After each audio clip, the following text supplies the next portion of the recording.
Hi, this is Elliot Fishman, and this talk is entitled Deep Learning in AI, What You Need to Know Today as a Radiologist. Now, I will admit I put this talk together several weeks ago, which is not uncommon, and then I'll record it when I get time. But it seems that so many new articles have come out that I've edited and updated this talk numerous times. I think I probably had 80 slides when I started. And now I think it's 130 or 140. There's been so many articles that I thought were pertinent, and so I've put them in here. And again, we're going to talk a little bit about what I see is happening, where I see things are going, and also focus on what we're doing, because I wanted to put things in perspective, that it's not all, well, this is going to happen or this is coming. I really want to tell you kind of where we are and what's really happening. So let's get started. I have a bunch of talks recently. It's kind of strange to a bunch of different audiences, including today is a Sunday. I have talks on Monday. I have talks on Tuesday. I have talks on Thursday. I had 2 talks last week. I've started them all with this first slide. I wanted to put things in perspective. The bottom line is the future of medicine is AI. The future of patient care is AI. The future of medicine is dependent on how we use AI for good and avoid some of the potential problems. People always speak about problems and the risks and all sorts of challenges, and that's true with any technology. So it's always balancing the good with the bad or the challenges. And for me, and I think for all of us, the question for many of these things is not a matter of if, but when. Are we talking about implementing it this year, or next year, or 2 years, or some things in 3 years or 5 years? But we're only arguing over time. It's not a matter of a yes or no. There's no binary decision. Now, I put together some quotes. One of the things you can find on CTisus, under the AI section, every month we add very important quotes that say a lot. In this article by Moshe, specialized tasks currently performed by physicians in all areas of medicine would likely be taken over by AI, including bureaucratic tasks, clinical decision support, and research. However, the concern that physicians will be replaced by an AI system is unfounded, according to experts, and we agree. AI systems today, and I'll say tomorrow, would be designed only for a specific use case and cannot replace the human factor in the patient-physician relationship. Nevertheless, the job profile and professional role of physicians would be transformed as a result of new forms of human-AI collaboration and shifts to higher-value activities. I think there's no doubt that how we do things is going to change. That is not a question. The opportunities AI brings must be seized and managed by professionals trained in both AI and medicine. In addition, the medical profession should redefine its self-image, acquiring new competencies related to AI, and take on more responsibility in the age of AI-enabled medicine. Ultimately, professional education will need to include AI in the core repertoire of skills for physicians. And we've kind of spoken about this before, but I think one of the challenges, if you're a medical student, so till you really are in practice, is 9 years, right? 4 years of med school, 4 years of internship and residency, at least 8 years. And so 9 years till you're in practice. I think it's very important. The practice of medicine in 9 years is not the practice we see today. We need to train our medical students, train our residents, train our fellows into the impact of AI and how AI changes things and how they need to learn a lot about AI.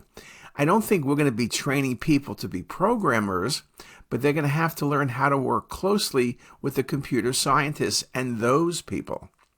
And again, when you think about it, AI has tremendous opportunity, but again, tremendous risk. I think one of the things, there's over 600 AI applications approved by the FDA, but I think there was an article recently that mentioned that 2/3 of them really had minimal data. There was an article published a couple years ago about a sepsis prediction model that was indeed very successful, but then another vendor, which was Epic, came up with their own sepsis model, and they never really tested it, but they made it available and people used it. Well, guess what? The predictive program only picked up 7% of 2,552 patients with sepsis. Okay, so it missed 1,709 patients with sepsis that the hospital did not identify. Just from the program, they did identify eventually. Obviously, this AI sepsis prediction algorithm was not subjected to rigorous external evaluation, but nevertheless was broadly adopted, okay? Because Epic, they can put anything they want on. So it's very, very important that before things are made available to us and before we use them, we need to see the data. To have something that says you could pick up lung cancer, you could pick up pulmonary embolism, you could do this and that, that all sounds wonderful, don't get me wrong, but you need to make sure it works. And that's not always been the case. When we talk about the future, this was an article by Kurt Landlos, 10 predictions. 4% of diagnostic interpretations contain clinically significant errors. Errors arise because many image interpretation tasks are now well suited for human capabilities. For example, finding a small nodule nestled among the pulmonary vessels is akin to finding a needle in a haystack. Accurately quantifying abnormalities such as the size of an irregularly shaped tumor or the amount of calcium in the coronary arteries can also challenge human capabilities. Correlating complex multimodal clinical data sources such as radiology, genomics, and pathology are beyond our capabilities. But AI can perform these tasks. And so one of the things I'll speak about in this talk, and very nice comments by Kurt Landlos, is that AI will help us put together multiple silos of information. Medicine tends to sit in silos. There's radiology, there's surgery, there's pathology, there's genomics. We need things that put everything together for us to make the best diagnosis possible. And again, the challenge is everything is happening very quickly. Things happening in close temporal proximity to publication may be blurred because they are changing quickly, but the distant background will be in reasonably good focus. So one of the things is, maybe that's a very nice way of saying don't believe everything you read, or don't rush to publication, or as the reader, if something seems too good to be true, perhaps it is. Look at the data behind everything. If you think about AI and earlier detection of cancer, which is one of the things we really think is great, 4 things, breast, lung, colon, and pancreas, have been written a lot about. In breast cancer, there have been many articles that show that AI is at least 30% more accurate reading mammograms than radiologists. Very, very important. In lung cancer, it's been shown it picks up smaller tumors and can quantify better. In colon cancer, with colonoscopy, it's been shown that colonoscopy using AI is more accurate than relying on the clinician themselves.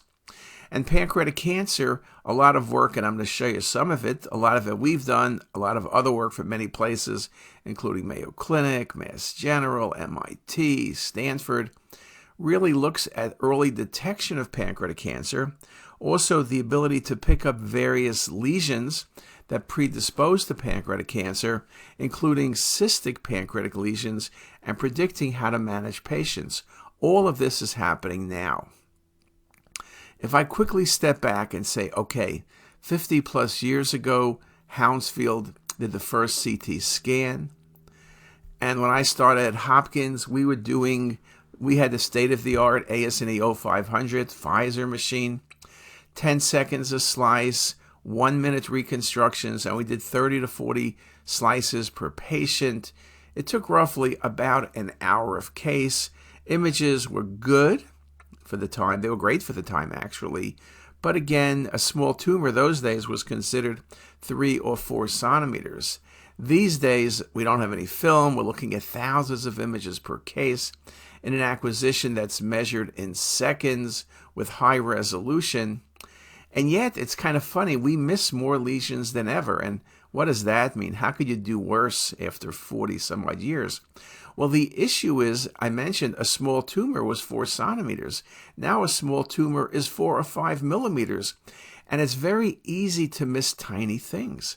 CT is so good. It gives us the opportunity to pick up small lesions, but we know that we talk about pancreatic cancer, that 40% of lesions 2 centimeters or less that are on the images are missed by the interpreting radiologist. So we have a long way to go before we're perfect. We talk about error rates, 3 to 4% is always mentioned.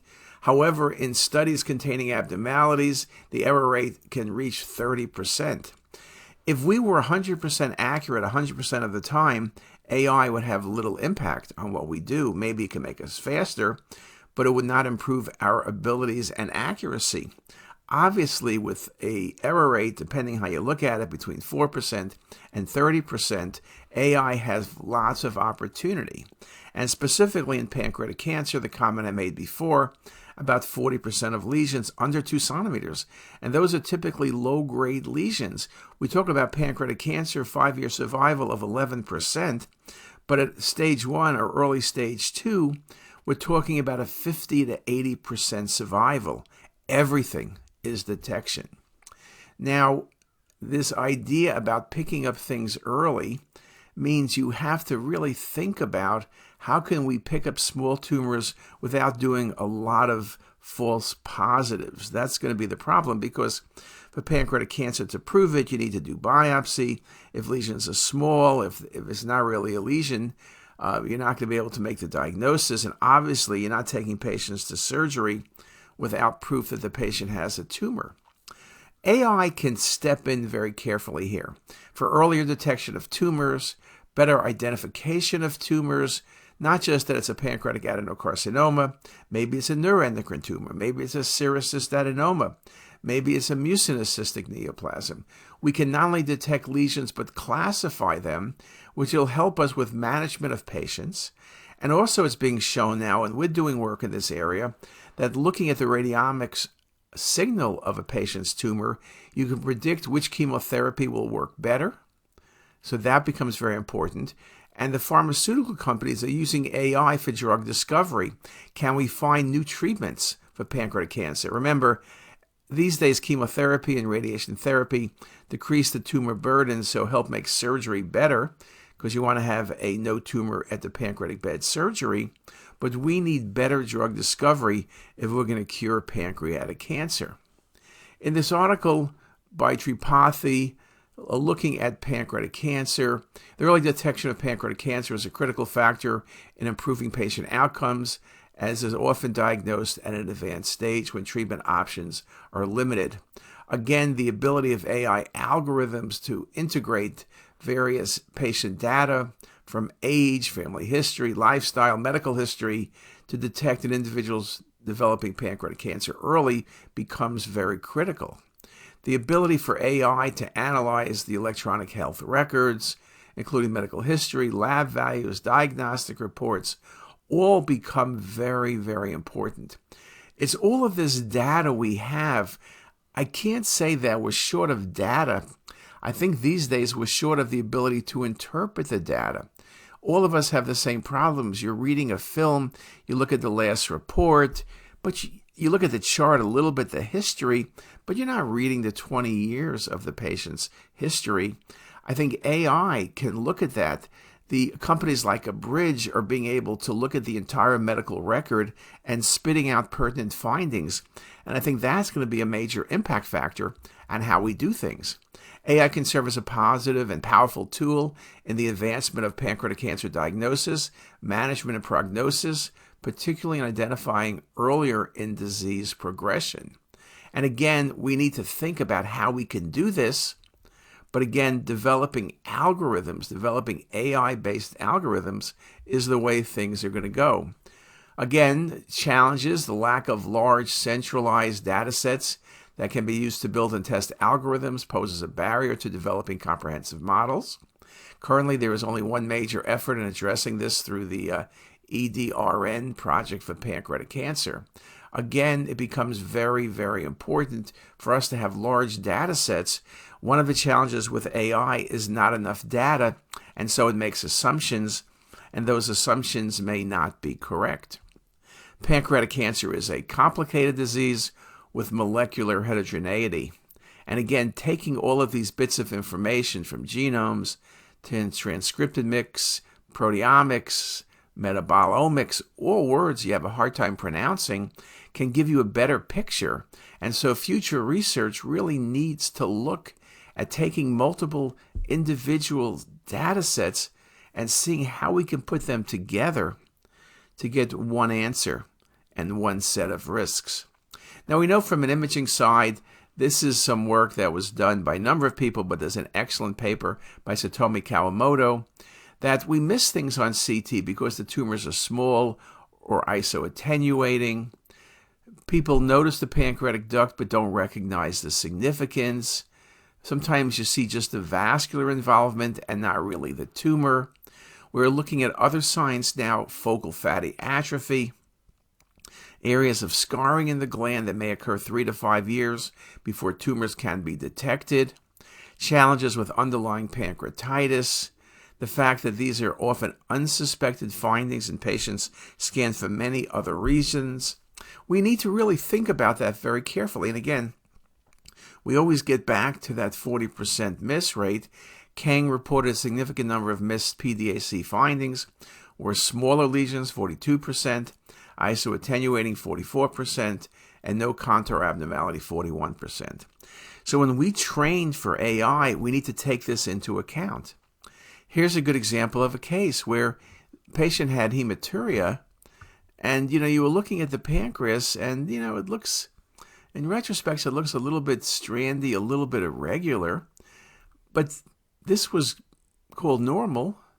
But look what happens when you go back. Only 9 months later, now the tumor is encasing vessel, it's larger, it's involving arterial and venous structures, the pancreatic duct is dilated. You didn't see that before. It was nearly isodense, and so 9 months later, this patient is unresectable, while previously the patient would have been resectable. In the scheme of pancreatic cancer, 9 months is indeed going to be a lifetime. And again, here was a patient with chest CT, where you look at the pancreas initially, it's a little bit of textural change there, but it was a chest CT. We simply had seen the pancreas, but then you go a couple weeks later, here's a low-density zone in the pancreas. It's subtle, on delayed phases, even high density. There it is. But we know that low density or high density is a problem. You have to be suspicious for pancreatic cancer. You're going to end up doing an EUS.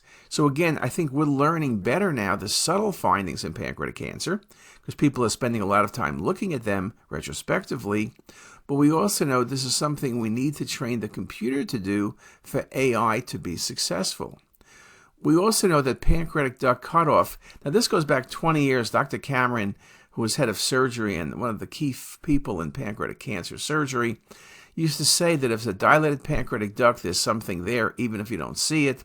We all learned that rule. Many radiologists just describe a pancreatic duct.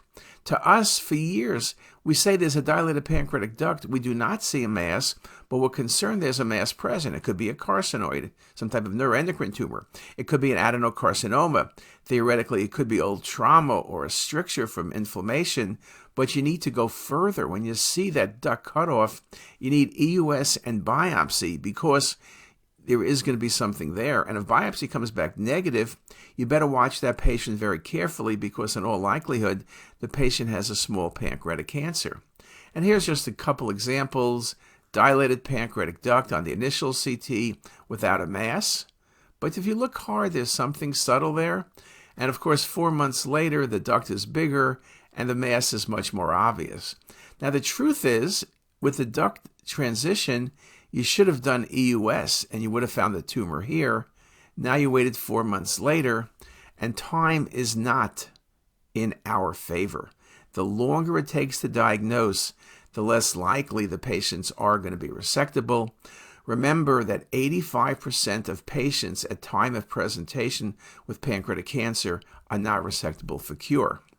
There's a lot of work, and I'll address this in a different talk, about the fact is now that we look more carefully, we recognize there are subtle findings for early detection of pancreatic cancer, from focal parenchymal atrophy that can be almost 5 years earlier to fibrosis and faint hyperenhancement, which could be 3 years out, the pancreatic duct cutoff more than a year out. So we can diagnose pancreatic cancer earlier by being suspicious for these subtle findings. We also can improve lesion detection by thinking about looking at the data beyond axial points. We think about axials, then multiplanar. Often with cystic lesions, multiplanar coronal to me is much better. But we would never think of looking only at axial. But then things like 3D imaging with cinematic. This is a subtle case of a mass by the tail of the pancreas, and here it is very nicely shown with cinematic. We do see that cinematic is very good at picking up smaller tumors and being very specific into tissue texture, so helping us define what tumors are, but also in detection. So the question is, could we do better detection by training the computer to create cinematic rendered images to accentuate differences in texture in the pancreatic gland? And that's work we are doing and work we think is very important. Another patient, this was missed, but there is a subtle lesion by the pancreatic head. Yes, there is no dilated duct or anything, but there it is on the cinematic here and here, right there. And again, on the coronal cinematic, you see the portal vein. You see the lesion right there. It's under 2 centimeters. It should be resectable, and the patient have a good outcome. But lesions like this are very, very easy to miss. We talk about pancreatic protocol CTs with cinematic rendering, and not only is it great for detecting lesions, but also for planning surgery. So if you think about it, surgery is very critical. Obviously, it's the way you cure pancreatic cancer, but the relationship to vessels and planning surgery is better done with cinematic rendering, and here's an article from Javad on that topic as well. We then talk about radiomics of pancreatic cancer and radiomics of cancer in general. And I see we're at the 20-minute mark. Let's take a break here and let's pick up when we come back on radiomics and how that, and radiomics is part of AI, how that is becoming a very important part of early detection of pancreatic cancer and a lot of other things. And let's speak about that in a few moments. Be right back. If you like this video, make sure to subscribe to the CTisus YouTube channel. You can also visit us at ctisus.com for even more videos, plus quizzes, pearls, protocols, and oh so much more. We're also in the App Store and have well over a dozen apps for iPhone and iPad, all completely free. Thanks for watching.